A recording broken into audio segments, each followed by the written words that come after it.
진술하시기 바랍니다. 네, 저는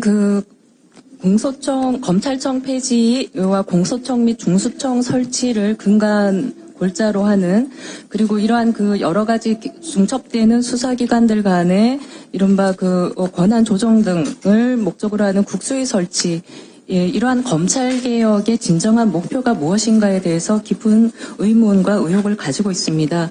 만약에 이러한 검찰개혁의 전제가 수사와 기소의 분리인데요. 수사와 기소가 분리되는 것이 그렇게 절대적으로 타당한 진리라면 왜 어째서 공수처는 폐지하지 않고 오히려 민주당이 주도해서 공수처를 설치하고 오히려 권한을 더 확대하려고 하는 것인가?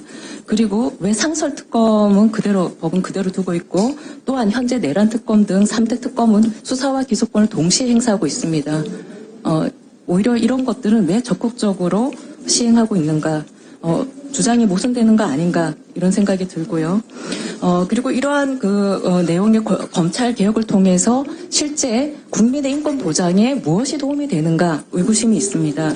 수사의 효율성이나 신속성 측면에서 도움이 되는가? 이미 수사 지휘권 폐지, 그리고 검경 수사권 조정, 나아가서 검토 완박을 통해 가지고 수사가 매우 지연되고 있고, 특히 사회적 약자들인 범죄 피해자들에 대한 수사가 제대로 진행되지 않아서 피눈물이 나는 상황인데, 검찰개혁을 지금까지 추진한 결과에 대한 정확한 평가가 있었습니까?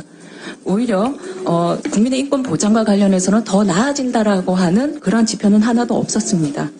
그리고 수사 과정에서 어떤 인권 침해가 더 최소화되었는가? 그런 부분에 대한 실증적인 검토도 없었고, 더 나아졌다기보다는 오히려 검찰이 어떤 수사 종결권을 갖지 못하고 경찰이 수사 종결권을 갖는 것을 빌미로 해서 여러 가지 부정부패 경찰들이 지금 속출하고 있는 것, 그것이 보도되고 있는 현실입니다. 그래서 이러한 검찰개혁법의 여러 그런 문제점들을 몇 가지만 말씀드리면, 5페이지에 보면 검찰청을 폐지하고 공소청을 설치하면서 법률에서 이 헌법상 검찰총장을 공소청장으로 한다, 이렇게 하고 있는데요. 이것은 명칭을 이렇게 바꾸는 것 자체가 위헌입니다. 예를 들어서 헌법에 대통령이라고 되어 있는데 정보조직법 같은 그런 법률에서 이 법에서 총통을 헌법상 대통령을 총통이라 한다, 이렇게 명칭을 바꾸는 게 가능하겠습니까?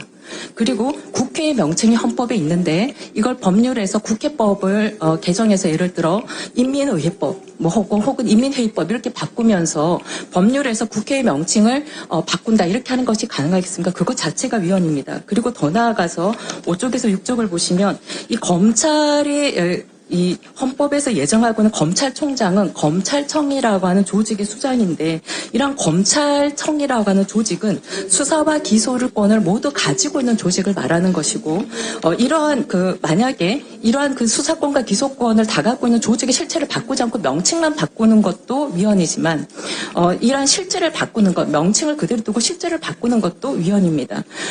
이러한 것은 법률로서 상위법인 헌법의 명칭과 내용을 변경하는 것 자체가 위헌이다, 이렇게 볼 수 있습니다. 그래서 개헌을 하지 않고서는 이것은 가능하지 않은 상황이다, 이렇게 볼 수 있고요.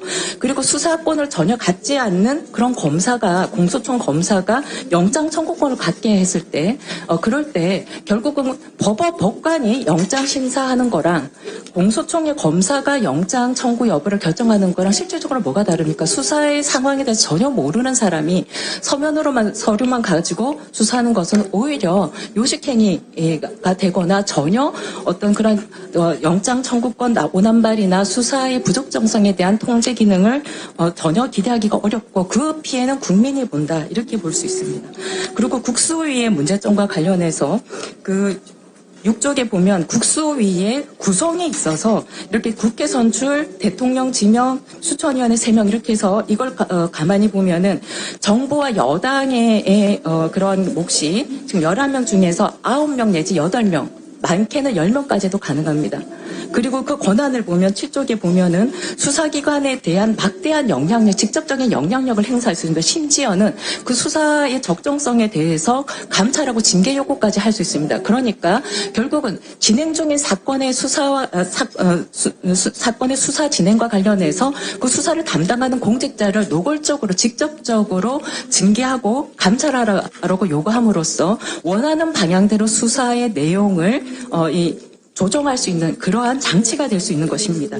그래서 7쪽에 보면은 저는 헌법학자로서 굉장히 심대한 우려를 갖고 있는 점이 이러한 국소위의 구성과 활동이 자칫 잘못하면 어떻게 되냐면 이것이 결국은 자유민주적 기본질서 내지 민주적 기본질서라고 부르는 사법부의 독립과 관련해서 이 지금 사법개혁의 내용으로 얘기하고 있는 대법관 증언과 법관평가제와 결합했을 때 수사의 내용을 이 정치권에서 마음대로 조정할 수 있는 통로가 되면 그렇다면 이것은 독재를 향한 문이 열리는 것이다. 정말로 위험한 조직이다. 이렇게 우려를 표하지 않을 수 없습니다. 그리고 중수청과 관련해 가지고는 시간적인 관계로 그 19쪽에 보면 행안부 소속으로 갔을 때 어떤 문제가 있는가를 말씀드리겠습니다.